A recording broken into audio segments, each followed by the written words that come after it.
Mr. Roy. Gentleman from Texas is recognized for 3 minutes. Thank the Speaker. I thank the Chairman, the gentleman from Oklahoma, who is a gentleman, giving me time despite the fact I voted against the rule in the Rules Committee. I respect that. I respect it immensely so that we can have a full and open debate here on the floor of the House. I listened to the gentleman from Massachusetts wax on, talking about governing. Well, we don't govern, Mr. McGovern. We represent. That's what we're supposed to do anyway, is represent the people of this country.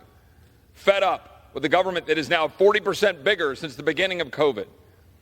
A government barreling towards $36 trillion of debt and an absolute devastating burden on the future of this country, on our children and our grandchildren, who are not going to be able to afford homes, not be able to afford to go to school, not be able to afford food, groceries. Talk about food programs. I don't hear a whole hell of a lot about what we're doing to devastate American families with rampant inflation because we keep spending money we don't have.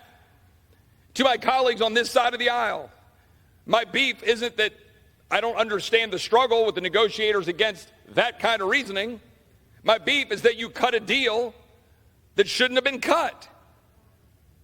The fact is, at best, we have a 2-year spending freeze that's full of loopholes and gimmicks that would allow for increased funding for the federal bureaucracy in order to achieve a $4 trillion increase in the debt by January 1 of 2025. $4 trillion. We have permitting reform, which might have some good elements in it, but the problem is you have the Biden administration saying it accelerate implementation of the historic clean energy and environmental justice investments in the Inflation Reduction Act, the very policies destroying the American way of life and making them unable to afford energy and afford their food. We have watered down work requirements. The CBO just said will actually increase the cost of SNAP by $2 billion.